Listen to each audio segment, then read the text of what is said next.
बहुत छोटी सी रिलीफ मिली है। बिल्कुल हमें इसको विक्ट्री नहीं कहना चाहिए, मैं इसको विक्ट्री नहीं कह रहा हूं, ये विक्ट्री नहीं है, ये एक छोटा सा सांस लेने का मौका विक्टिम और उसको परिवार को मिला है। इसके अलावा इस फैसले को मैं कुछ भी नहीं देख सकता, क्योंकि जो सीबीआई ने जो स्टैंड लिया है, जो हमें डर था वही किया उन्होंने। बहुत लिमिटेड पॉइंट पे स्टैंड लिया है उन्होंने, और जो हमारे सबसे मजबूत ग्राउंड थे उनको रेज ही नहीं किया, जो जजमेंट में भी मौजूद हैं। और अगर सीबीआई के पास तो हमारी रिटर्न सबमिशन भी मौजूद थी ना, जो हमने हाईकोर्ट में फाइल की थी, ना उन्होंने हमसे कंसल्ट किया ताकि हम उनकी पिटीशन बेहतर बनाने की कोशिश करते, ना उन्होंने हमें पार्टी बनाया, और कोशिश ये की कि हमें लास्ट मोमेंट तक उनकी जो एसएलपी फाइल है वो भी ना मिले।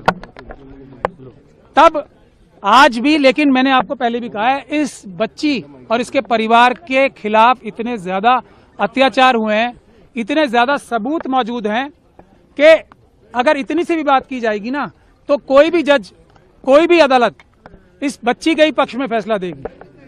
और इसीलिए इस जजमेंट को हम क्रिटिसाइज कर रहे थे कि ये जो दिल्ली हाईकोर्ट की जजमेंट थी, वो इतनी महान दयालुता जो दिखाई थी इस कॉन्विक्ट को, कुलदीप सिंह सेंगर को, जिसको मैं बोलता हूं एप्स्टीन गैंग के मेंबर हैं, वो इंडियन एप्स्टीन गैंग के मेंबर हैं, उनके साथ बहुत बड़ा गैंग भी है। और आज आप लोगों ने अंदर भी देख लिया होगा कि हम लोगों की संख्या इतनी सी थी उन लोगों की संख्या के आगे, और हमें दोनों तरफ से मुकाबला करना पड़ रहा था, इस तरफ से भी और उस तरफ से भी। तो टेक्निकल ग्राउंड पे आज कोर्ट ने फिर भी हमें मेन मेरिट्स पे सुनने का मौका, सुनवाई करने का मौका नहीं दिया, क्योंकि हमने ये कहा था कि जो सीबीआई ने बोला है वो टिप ऑफ द आइसबर्ग है। हमारे पास अभी मेजर पोर्शन है जिसमें ये पब्लिक सर्वेंट की बात तो बहुत छोटी है ना, पब्लिक सर्वेंट के अलावा ये person in dominance in control है, क्योंकि इसी जजमेंट में लिखा हुआ है कि कुलदीप सिंह सेंगर साहब ने पंचायत होल्ड करके सबको बुलाया था अपने सामने, और ये बोला था कि केस फाइल करो या ना करो ये मैं तय करूंगा। इस तरफ की बातें इसी जजमेंट में लिखी हुई। तो हमें ये भी बोलने का मौका नहीं मिला, हमें ये भी बोलने का मौका नहीं मिला कि जो दूसरा मेजर इशू है जिस वजह से ये सस्पेंशन दी गई थी, तो वो इसलिए दी गई थी कि सिर्फ 7 साल की मिनिमम सजा है। अब जब मिनिमम सजा इतनी है तो इसको छोड़ देना चाहिए। ये एक ग्राउंड था जो हम चैलेंज करेंगे भी, अभी क्रिटिसाइज भी करेंगे। तो मैक्सिमम पनिशमेंट देखी जाती है ना, ये कोर्ट, कोई भी हाई कोर्ट ये फैसला तभी दे सकती है जबकि वो डिटेल में फैसला दे कि इसमें मिनिमम पनिशमेंट से ज्यादा दी नहीं जा सकती। हम ये भी नहीं बता पाए, मैं भी आपको 3-4 पॉइंट ही बता रहा हूं। हम ये भी बताना चाहते थे कोर्ट को कि जो थ्रेट परसेप्शन की बात की है वो बिल्कुल परवर्स है। इस बच्ची के तो पिता को मारा गया, इस बच्ची के साथ गैंग रेप किया गया, इस बच्ची के वकील को मारा गया, इस बच्ची के मौसी चाची को मारा गया। उसके बाद भी जब अपील चल रही थी, उस दौरान भी जब सिक्योरिटी विड्रॉ करा ली सेंट्रल गवर्नमेंट और स्टेट गवर्नमेंट के बड़े बड़े वकीलों ने यहाँ पेश होके, तब भी 2-2 एफआईआर कराई। तो हम ये भी बताना चाहते थे कि ट्रायल जो हाईकोर्ट थी, ऑनरेबल बेंच ऑफ हाईकोर्ट जो थी, उसने ये भी कंसिडर नहीं किया कि जैसे ही सिक्योरिटी विड्रॉ हुई हमले शुरू हो गए। तो हम ये भी बताना चाहते थे कि थ्रेट परसेप्शन ऐसी नहीं होती कि अंदाजा लगा के ये कह दिया जाए कि फ्यूचर में अटैक नहीं होगा, इसके ऊपर कोई हमला नहीं होगा, क्योंकि सीआरपीएफ है इसलिए किसको कोई खतरा नहीं है। माँ को तो खतरा है। फैसले को कैसे देखते हैं आप?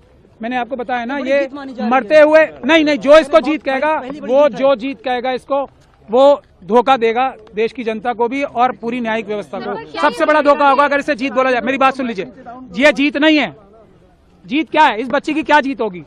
इस बच्ची को दर की ठोकरें खानी पड़ रही हैं, इतने छोटे छोटे 2 बच्चे हैं उसको कल मार दिया जाएगा, परसों कोई सिक्योरिटी नहीं है। इस बच्ची का क्या जीत होगी? इसके पिताजी की हत्या कर दी, इसकी माताजी को विधवा कर दिया, इस बच्ची की जीत क्या होगी? अब इसके वकील को मार दिया गया, इसकी मौसी चाची को मार दिया गया, और ये सड़कों पे दर भटक रही है।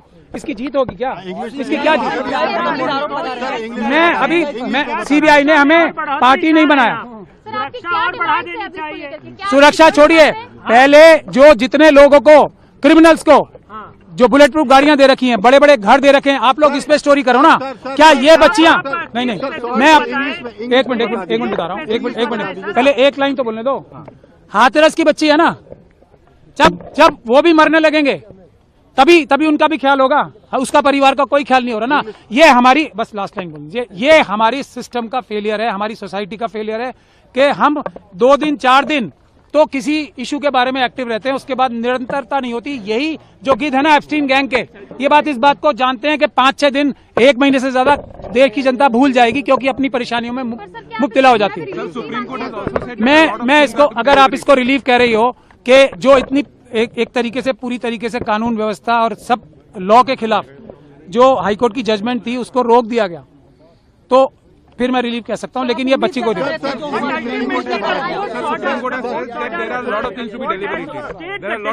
नो, मैं एक चीज जो इन्होंने पूछा, मैं गजेंद्र भाई का धन्यवाद कर, आपने एक मिनट मैं इनकी बात का जवाब दे दूं। बहुत अच्छा सवाल पूछा आपने।